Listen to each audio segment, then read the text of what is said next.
Hello विद्यार्थी मित्रों, आजना video lecture में આપણે ચેપ્ટર નંબર 7 ના સ્વાધ્યાયના બાકી રહેલા 3 દાખલાઓ આપણે જોવાના છીએ। તમારી સ્ક્રીન ઉપર તમને દેખાશે 3 દાખલાઓના પ્રશ્ન મેં અહીંયા પહેલેથી જ લખી રાખેલ છે, જેથી આપણે એને સોલ્યુશન સમજવામાં નજર સામે પ્રશ્ન હોય તો સારું પડે એટલા માટે જુઓ જરાક ધ્યાનથી। સૌથી પહેલો પ્રશ્ન સ્વાધ્યાયનો 7.9 શું કીધેલું છે પ્રશ્નમાં જુઓ। R બરાબર 20 ઓમ, L બરાબર 1.5 હેનરી અને C બરાબર 35 માઇક્રોફેરાડે ધરાવતા LCR શ્રેણી પરિપથ સાથે ચલિત એટલે કે બદલી શકાય તેવી આવૃત્તિવાળો 200 વોલ્ટ AC સપ્લાય જોડેલો છે। લાગુ પાડેલા સપ્લાય વોલ્ટેજનું મૂલ્ય 200 વોલ્ટ છે। નથી કીધેલું કે મહત્તમ, તો એ કયો RMS વોલ્ટેજ। જ્યારે સપ્લાયની આવૃત્તિ પરિપથની પ્રાકૃતિક આવૃત્તિ જેટલી થાય ત્યારે એક પૂર્ણ ચક્ર દરમિયાન પરિપથમાં રૂપાંતર પામતો સરેરાશ પાવર કેટલો હશે। જ્યારે સપ્લાયની આવૃત્તિ પ્રાકૃતિક આવૃત્તિ જેટલી થાય ત્યારે એક પૂર્ણ ચક્ર દરમિયાન સરેરાશ પાવર। મિત્રો, આ વિધાન ખૂબ જ અગત્યનું છે કે સપ્લાયની આવૃત્તિ પ્રાકૃતિક આવૃત્તિ જેટલી થાય એટલે કે આ જ વખતે તો અનુનાદ સર્જાય। તો ઇન શોર્ટ ટૂંકમાં એક પૂર્ણ ચક્ર દરમિયાન પાવર આપણે અનુનાદની સ્થિતિમાં મેળવવાનો છે, બીજું કંઈ જ નથી પ્રશ્નમાં। આપેલી માહિતી લખી રાખીએ તો કે પહેલાં લખી રાખું છું અહીં R બરાબર 20 ઓમ, L બરાબર 1.5 હેનરી, C બરાબર 35 માઇક્રોફેરાડે એટલે કે 35 ગુણાકારમાં 10⁻⁴ ફેરાડે। બીજું આપેલું છે આપણને VRMS નું મૂલ્ય જે છે 200 વોલ્ટ। ચલો હવે ધ્યાન આપજો, આપણને પહેલેથી જે ઉલ્લેખ કરી રાખેલો છે એના પરથી જ આપણે આગળ વધીએ કે કઈ રાખેલું છે કે સપ્લાયની આવૃત્તિ પરિપથની પ્રાકૃતિક આવૃત્તિ જેટલી થાય ત્યારે સરેરાશ પાવર આપણે મેળવવાનું છે। જ્યારે પરિપથમાં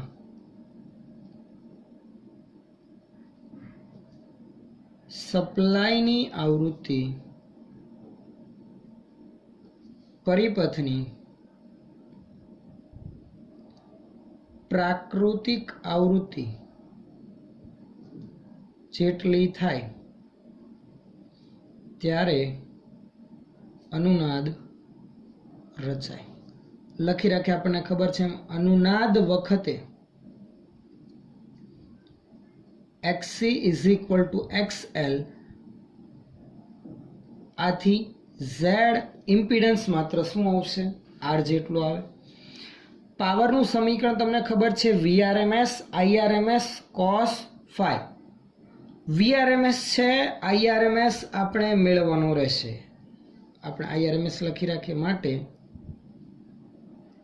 IRMS બરાબર સમીકરણ છે VRMS/Z, પણ Z બરાબર તો છે R, VRMS છે 200 અને R છે આપણો 20, તો આ થશે પ્રવાહ 10 એમ્પિયર। ખ્યાલ આવે છે। IRMS આવી ગયો, VRMS આપેલો છે તો cos phi તથા પાવર ફેક્ટર cos phi એનું સમીકરણ પણ તમને મેં કીધેલું હતું આગળ થિયરી ચાલી ત્યારે R/Z। અહીંયા Z બરાબર તો R જ છે, તો cos phi નું મૂલ્યાંકન માટે પાવર P બરાબર VRMS into IRMS into cos phi। સમીકરણમાં કિંમત મૂકે VRMS છે 200, IRMS છે 10 અને cos phi 1, તો પાવર થશે 2000 વોટ, જે આપણો આન્સર થશે। મિત્રો ખ્યાલ આવે છે। આ ઉપરાંત તમને સીધી ખબર કયા સમીકરણ પરથી મળે તો અનુનાદ વખતે આપણે પાવર માટે અલગથી જ કિસ્સો ધ્યાનમાં લીધેલો હતો, જેમાં સમીકરણ હતું આપણે ધ્યાનમાં લીધેલું એના પરથી પણ સીધું તમે લખી શકો છો। અને બાકી તો આપણે એક એક પદની કિંમત મૂકીએ તો પણ આપણને 2000 વોટ મળી આવે છે। ચલો આગળ નેક્સ્ટ સ્વાધ્યાયનો 7.10 નંબર ધ્યાન આપજો બરાબર પ્રશ્નમાં। એક radio medium wave band broadcast band 800 kilohertz થી 1200 કિલોહર્ટ્ઝ આવૃત્તિના ગાળામાં ટ્યુન કરી શકાય છે। એટલે કે રેડિયો દ્વારા 800 કિલોહર્ટ્ઝની આવૃત્તિથી 1200 કિલોહર્ટ્ઝની આવૃત્તિ તમે સિલેક્ટ કરી શકો છો. એનાથી બહારની આવૃત્તિ આપણે સિલેક્ટ કરી શકીએ એમ નથી. નાનામાં નાની આ અને મોટામાં મોટી 1200 કિલોહર્ટ્ઝ. જો તેના એલસી પરિપથમાં 200 માઇક્રો હેનરીનું અસરકારક ઇન્ડક્ટર હોય તો તેના ચલ કેપેસિટરની રેન્જ કેટલી હશે તે આપણે મેળવવાનું છે. અહીંયા મિત્રો ચલ કેપેસિટરની રેન્જ મેળવવાની કીધેલી છે. હવે ટ્યુનિંગ દરમિયાન તો આપણને ખબર છે કે અનુનાદીય આવૃત્તિ એ એસી પરિપથની ઉદ્ગમની આવૃત્તિ જેટલી થવી જોઈએ, કે જે એસી સ્ત્રોત જોડેલ છે એની આવૃત્તિ એ અનુનાદ આવૃત્તિ જેટલી થાય ત્યારે ટ્યુનિંગ થાય. અને એ આવૃત્તિનું સમીકરણ તો કે કોણીય આવૃત્તિ ઓમેગા બરાબર 1/√LC લખીએ છીએ.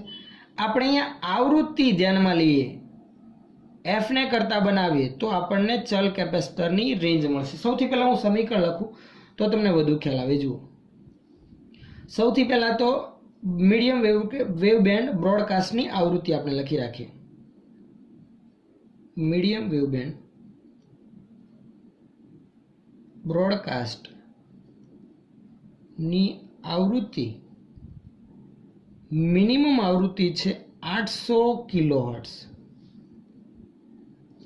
અને મેક્સિમમ આવૃત્તિ જે છે એ છે 1200 કિલોહર્ટ્ઝ તથા અસરકારક ઇન્ડક્ટરનું ઇન્ડક્ટન્સ L બરાબર છે 200 માઇક્રો હેનરી. આટલું આપણને આપી દીધેલું છે મિત્રો પ્રશ્નમાં.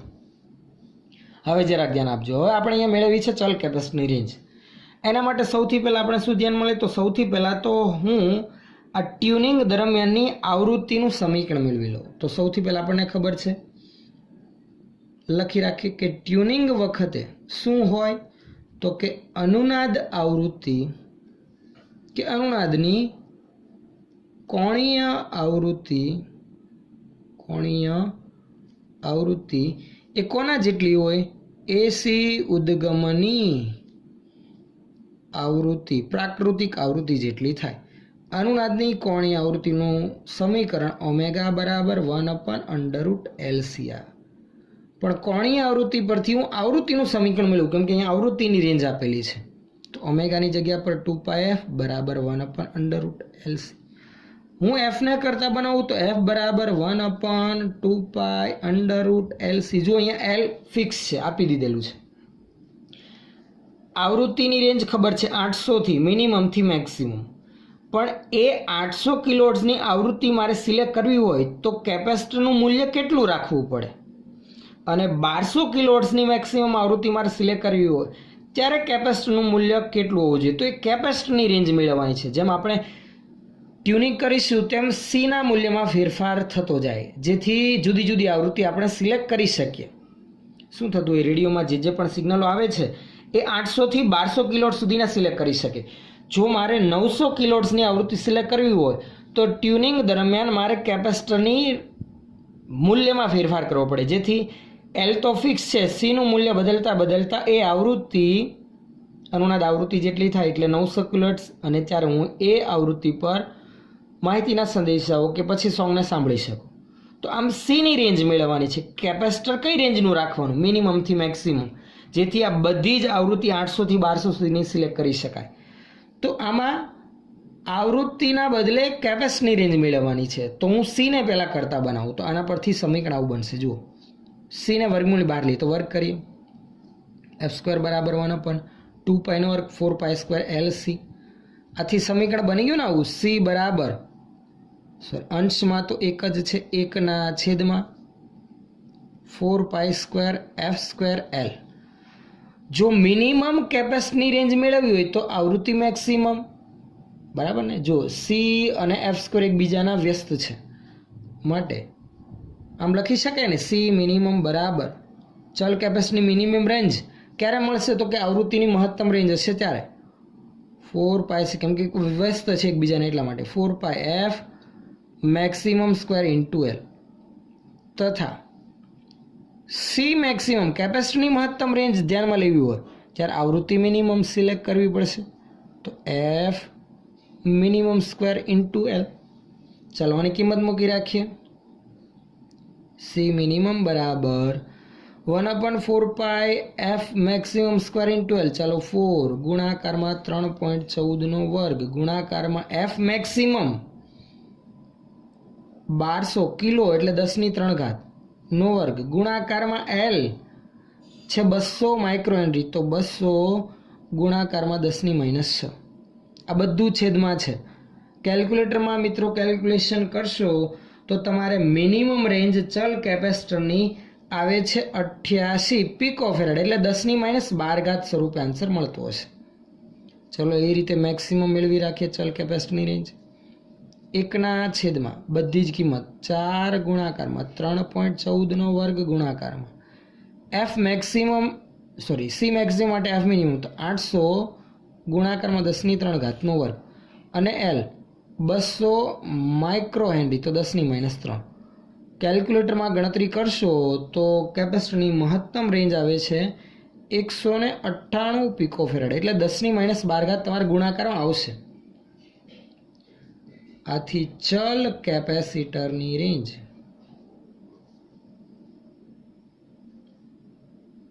800 પિકોફેરાડેથી 198 પિકોફેરાડે મળે છે, જે થશે આપણો આન્સર. મિનિમમ કેપેસિટન્સ આટલું ને મેક્સિમમ આટલું. એવું ચલિત કેપેસિટર જો હું રાખું અને પછી ટ્યુન કરું તો આરામથી 800 કિલોહર્ટ્ઝથી 1200 કિલોહર્ટ્ઝની કોઈ પણ આવૃત્તિ હું સિલેક્ટ કરી શકું છું. મિત્રો ખાસ અહીંયા તમને જરાક બધું એક કલરથી છે એટલે હું અલગ આડી લાઈન કરી રાખું એટલે તમને ખ્યાલ આવે કે ભાઈ અહીંયાથી આપણો પ્રશ્ન બદલાય છે. ચલો ધ્યાનમાં લઈએ લાસ્ટ પ્રશ્ન સ્વાધ્યાયનો 7.11. અગત્યનો પ્રશ્ન, સરળ છે, એવો કંઈ અઘરો નથી. પ્રશ્ન મોટો છે. જુઓ જરાક શું કીધેલું છે પ્રશ્નમાં. સ્વાધ્યાયનો 7.11 નંબરનો પ્રશ્ન જરાક ધ્યાનથી જુઓ. આકૃતિમાં દર્શાવ્યા મુજબ ચલિત આવૃત્તિવાળો 230 વોલ્ટ એસી સ્ત્રોત એલસીઆર પરિપથ સાથે જોડેલ છે. જોઈ શકાય છે એલસી અને આર શ્રેણીમાં છે, તેની સાથે આ ચલિત બદલી શકાય એવી આવૃત્તિવાળો એસી સ્ત્રોત છે. એટલે એની આવૃત્તિ ફિક્સ નથી, જેમ કેમ ઘણી બધા પ્રશ્નોમાં ઉલ્લેખ કરેલો કે 50 હર્ટ્ઝ કે 60 હર્ટ્ઝ. આની આવૃત્તિ બદલી શકાય એવી છે, જેમાં એલસી અને આરનું મૂલ્ય 5 અહીંયા વોલ્ટના આવે હેનરી 5 હેનરી, સીનું મૂલ્ય 80 માઇક્રોફેરાડ અને આરનું મૂલ્ય 40 ઓહ્મ છે. આગળ કઈ કઈ ગણતરી કરવાની છે? જો પરિપથને અનુનાદની સ્થિતિમાં લાવવા માટે સ્ત્રોતની આવૃત્તિ નક્કી કરો. સિમ્પલ છે. અનુનાદની સ્થિતિમાં લાવવા માટે સ્ત્રોતની આવૃત્તિનું સમીકરણ સીધું જ આ ઓમેગા બરાબર 1/√LC આપણે લાગુ પાડી દેવાનું અને એના આધારિત સીધું જ આપણને પછી સમીકરણ આધારિત સ્ત્રોતની આવૃત્તિ કેટલી રાખવી મળી જશે. ઓમેગાના બદલે આપણે એફ મેળવીએ તો સમીકરણ આ લાગુ પાડવાનું. એલ ને સી તો છે જ. બીજી ગણતરી, અનુનાદ આવૃત્તિએ પરિપથનો ઇમ્પિડન્સ અને પ્રવાહનો કંપ વિસ્તાર. અનુનાદ આવૃત્તિએ પરિપથનો ઇમ્પિડન્સ તો ફરી એક વખત આગળ જોઈ ગયા Z બરાબર R, બધું અહીંયા જ છે સોલ્યુશન જુઓ, એટલે કે 40 ઓહ્મ. પ્રવાહનો કંપ વિસ્તાર એટલે કે મહત્તમ મૂલ્ય IM બરાબર VM/Z. એના માટે VM મેળવી લઈશું, ખ્યાલ આવે છે. અને ત્રીજી ગણતરી, પરિપથના ત્રણેય ઘટકના બે છેડા વચ્ચેનો RMS વોલ્ટેજ એટલે અવરોધ, ઇન્ડક્ટર અને કેપેસિટરના ત્રણેયના બે છેડા વચ્ચેનો RMS વોલ્ટેજ મેળવવાનો છે, જે VRMS બરાબર IRMS into R, IRMS into કેપેસિટરનું કેપેસિટિવ રિએક્ટન્સ XC અને આના માટે આવશે IRMS ઇન્ટુ XL, જે આગળ આ પ્રકારનો પ્રશ્ન આપણે જોઈ ગયેલા છીએ.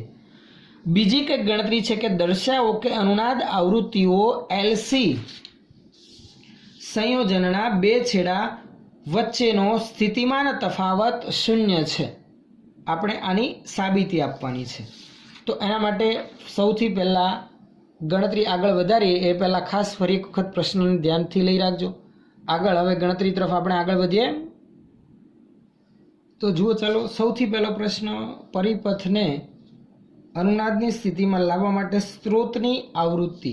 તો એનું સોલ્યુશન આપણે મેળવીએ. સૌથી પહેલાં તો આપેલા મૂલ્ય હું લખી રાખું છું અહીંયા કે અહીં આપેલી માહિતી આવી હતી કે ભાઈ સ્ત્રોતના RMS વોલ્ટેજનું મૂલ્ય VRMS 230 વોલ્ટ આપેલું છે સ્ત્રોત વોલ્ટેજ, બીજું એલ છે 5 હેનરી, કેપેસિટન્સ છે 80 માઇક્રોફેરેડે અને અવરોધ આર છે 40 ઓહ્મ. આ શ્રેણીમાં જોડાણ છે એલસી અને આરનું. પહેલી ગણતરી કરવાની છે પરિપથને અનુનાદની સ્થિતિમાં લાવવા માટે સ્ત્રોતની આવૃત્તિ. તો લખી રાખીએ અનુનાદ વખતે આપણને ખબર છે એમ અનુનાદની આવૃત્તિ અથવા તો કોણીય આવૃત્તિ બરાબર એસી સ્ત્રોતની પ્રાકૃતિક એટલે કે એની નેચરલ આવૃત્તિ જેટલી થશે. એસી સ્ત્રોત જે પણ છે જે ચલિત આવૃત્તિ વાળો છે એની આવૃત્તિ અનુનાદની આવૃત્તિ જેટલી થવી જોઈએ. પણ એ અનુનાદની આવૃત્તિનું સમીકરણ તમને ખબર છે f બરાબર 1/2π √LC. સમજણ પડે છે? આ અનુનાદની આવૃત્તિનું સમીકરણ કોણી આવૃત્તિ હોય તો ઓમેગા. ચલો આમાં કિંમત મૂકીએ માટે f બરાબર 1/2π 3.14 ગુણાકારમાં વર્ગમૂળમાં L અને C. L છે 5, C નું મૂલ્ય 80 માઇક્રોફેરેડ એટલે 10⁻⁶. ચલો કિંમત મૂકી રાખીએ માટે f બરાબર 1/. તમે આ બધી ગણતરી કરશો તો હું અહીંયા સીધો ફાઇનલ આન્સર લખી રાખું છું. અહીંયા આપણે જોઈએ તો આ થશે 6.28. આ 5 અને 80 8 5 40 400 બરાબર ગુણાકારમાં 10⁻⁶. તો આ આવૃત્તિનું મૂલ્ય મિત્રો તમે કેલ્ક્યુલેશન કરશો તો કંઈક 7.96 હર્ટ્ઝ જેટલું મળશે. કેટલું મળે છે? 7.96 હર્ટ્ઝ. ચલો બીજી ગણતરી આપણે ધ્યાનમાં લઈએ. હવે આટલામાં ખ્યાલ આવે છે? ચલો બીમાં શું કીધેલું છે તો જુઓ જરાક ફરી એક વખત. અનુનાદ આવૃત્તિ એ પરિપથનું ઇમ્પિડન્સ અને પ્રવાહનો કંપ વિસ્તાર. તો આપણને ખબર છે અનુનાદ વખતે XC બરાબર શું આવે? XL. આથી પરિપથનો ઇમ્પિડન્સ Z બરાબર માત્ર શું આવશે? R એટલે કે કેટલો? 40 ઓહ્મ. પ્રવાહનો કંપ વિસ્તાર એટલે કે આપણે IM મેળવવાનું છે. પણ IM માટે પહેલા આપણે IRMS મેળવી રાખીએ. જો તમને ખબર છે IRMS બરાબર VRMS upon Z. Z એટલે કે આપણું R ઉપર જ લખેલ છે. VRMS છે આપણું 230/Z એટલે કે 40. 230/, તમે મિત્રો 40 લખશો તો આપણો IRMS પ્રવાહ કંઈક 5.75 એમ્પિયર જેટલો તમને મળે છે. આથી આપણે એનું મહત્તમ મૂલ્ય મેળવવું હોય તો IRMS પરથી આપણે મહત્તમ મૂલ્ય મેળવીએ તો IM બરાબર પ્રવાહનો કંપ વિસ્તાર. IM એટલે કે પ્રવાહનો કંપ વિસ્તાર એનું મહત્તમ મૂલ્ય. સમીકરણ IRMS બરાબર IM upon √2 આવે ને તો IRMS ઇન્ટુ વર્ગમૂળમાં 2 થઈ જશે. IRMS છે આપણું 5.75 વર્ગમૂળમાં 2 1.41. ગણતરી કરશો તો આપણો મહત્તમ પ્રવાહ કંઈક 8.13 એમ્પિયર જેટલો મળી આવે છે. તો એ થશે આપણો બી ભાગનો આન્સર. જો આપણો પહેલો આન્સર એ ભાગનો 7.96 હર્ટ્ઝ, આમાં ઇમ્પિડન્સ તો કે 40 ઓહ્મ અને મહત્તમ મૂલ્ય અથવા તો કંપ વિસ્તાર જે એવો કંઈક 8.13. ત્રીજી ગણતરી જે છે એ જુઓ જરા. પરિપથના ત્રણેય ઘટકના બે છેડા વચ્ચેના RMS વોલ્ટેજ. તો સૌથી પહેલા તો અવરોધના બે છેડા વચ્ચેના RMS વોલ્ટેજ આપણે મેળવીએ. અવરોધના બે છેડા વચ્ચેના RMS વોલ્ટેજ એટલે કે VRMS બરાબર IRMS ઇન્ટુ R આવશે. IRMS મેળવી રાખેલ છે આપણે 5.75 ગુણાકારમાં R છે 40. આ મૂલ્ય તમે કેલ્ક્યુલેટરમાં ગણતરી કરશો તો લગભગ 230 વોલ્ટ જેટલું મળે છે. તથા અવરોધ પછી આપણે આગળ વધીએ ઇન્ડક્ટર. ઇન્ડક્ટરના બે છેડા વચ્ચેના આપણે RMS વોલ્ટેજ મેળવીએ તો એનું સમીકરણ શું બનશે? તો એનું સમીકરણ આવશે VRMS. ચલો આ R માટે તો અહીંયા R લખો, ઇન્ડક્ટર માટે તો L લખીએ. પ્રવાહ તો આનો આજ IRMS કેમ કે શ્રેણીમાં છે, ઇન્ટુ ઇન્ડક્ટર માટે ઇન્ડક્ટિવ રિએક્ટન્સ આવશે ગુણાકારમાં XL.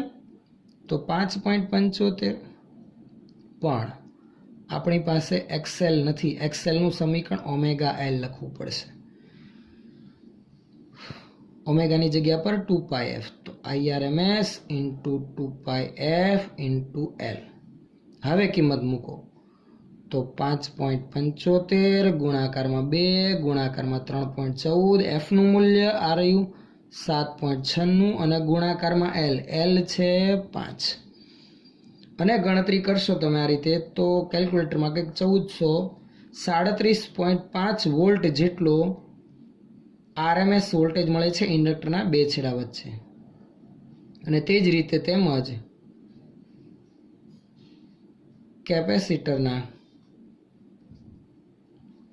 બે છેડા વચ્ચેના RMS વોલ્ટેજ. સમીકરણ શું બનશે મિત્રો? હવે તો તમને આવડતું જ હોવું જોઈએ.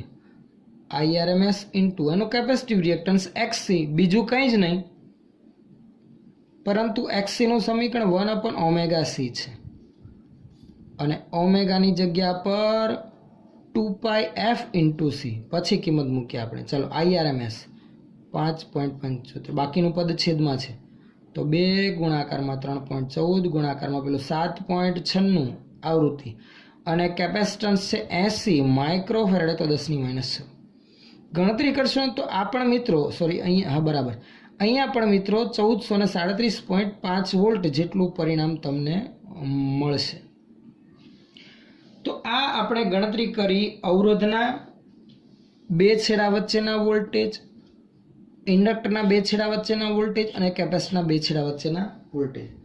હજુ એક પ્રશ્ન હતો છેલ્લે કે દર્શાવો કે અનુનાદ આવૃત્તિએ LC સંયોજનના બે છેડા વચ્ચેનો સ્થિતિમાનનો તફાવત શું હશે? કે અનુનાદ આવૃત્તિએ L અને C ના સંયોજનના બે છેડા વચ્ચેનો સ્થિતિમાનનો તફાવત એટલે કે કંઈક આવું જુઓ. ઇન્ડક્ટર અને કેપેસિટરના સંયોજનના બે છેડા, આપણે માત્ર ઇન્ડક્ટરના બે છેડા વચ્ચેના વોલ્ટેજ મેળવી લીધા, કેપેસિટરના બે છેડા વચ્ચેના વોલ્ટેજ મેળવી લીધા, પણ એના સંયોજનના બે છેડા વચ્ચે ધારો કે હું નામ આપી દઉં આ A અને આ બીજા બિંદુ નામ આપી દઉં B, તો A અને B વચ્ચેના વોલ્ટેજનો તફાવત આપણે મેળવવાનો છે અને એ તફાવત આપણે કેટલો દર્શાવવાનો છે? 0. તો કયા કારણથી 0 થાય? તો મિત્રો ખાસ ધ્યાન આપજો. બંનેમાંથી વહેતો પ્રવાહ એક છે, શ્રેણીમાં છે એટલે, પરંતુ બંનેના બે છેડા વચ્ચેના વોલ્ટેજનો જે ડિફરન્સ છે કે તફાવત છે એ કળા તફાવત 90 ડિગ્રી અને 90 ડિગ્રી છે બંને માટે. જુઓ તમને ખ્યાલ છે કે ભાઈ કેપેસિટર માટે પ્રવાહ એ વોલ્ટેજ કરતાં π/2 જેટલો આગળ, જ્યારે આના માટે પ્રવાહ વોલ્ટેજ કરતાં π/2 જેટલો પાછળ. એટલે બંનેના ફેઝર ડાયાગ્રામ આપણે જોઈએ તો ઇન્ડક્ટરનો પ્રવાહનો ફેઝર અને કેપેસિટરનો પ્રવાહનો ફેઝર ઓપોઝિટ ડાયરેક્શનમાં છે. એટલે A અને B વચ્ચે વોલ્ટેજનો ડિફરન્સ આપણે મેળવવા જઈએ તો VL - VC એ રીતે થશે અને એ એક સમાન હોવાથી 0 આવશે. લખી રાખીએ LC સંયોજનના બે છેડા વચ્ચે નો વોલ્ટેજ ડ્રોપ VLC બરાબર VL - VC. ખબર પડે છે શું આપણે ધ્યાનમાં લઈએ છીએ? અને એ VL 1437.5 અને કેપેસિટર માટે પણ 1437.5, તો એ બાદબાકી કરતા કેટલો મળશે આપણને? 0. આનું કારણ શું 0 નું? કળા તફાવત.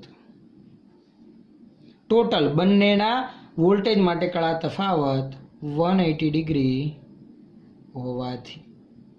કારણ કે આપણે કહીએ તો પ્રવાહ સમાન કળામાં બંને માટે, પણ એક માટે વોલ્ટેજ પ્રવાહ કરતાં π/2 જેટલો પાછળ તો બીજા માટે π/2 જેટલો આગળ, એટલે ફેઝ ડિફરન્સ 180 ડિગ્રી, એટલે બંને ઓપોઝિટ ડાયરેક્શનમાં, એટલે સંયોજનનો કુલ વોલ્ટેજ ડ્રોપ કેટલો આવશે? 0 આવશે. તો આ થશે આપણો ફાઇનલ આન્સર. તો મિત્રો અહીંયા આપણું આ ચેપ્ટર નંબર 7 પ્રત્યાવર્તી પ્રવાહ પૂરું થાય છે. નેક્સ્ટ જ્યારે પાછા આપણે મળીશું ત્યારે નેક્સ્ટ ચેપ્ટરથી શરૂઆત કરીશું. ઓકે.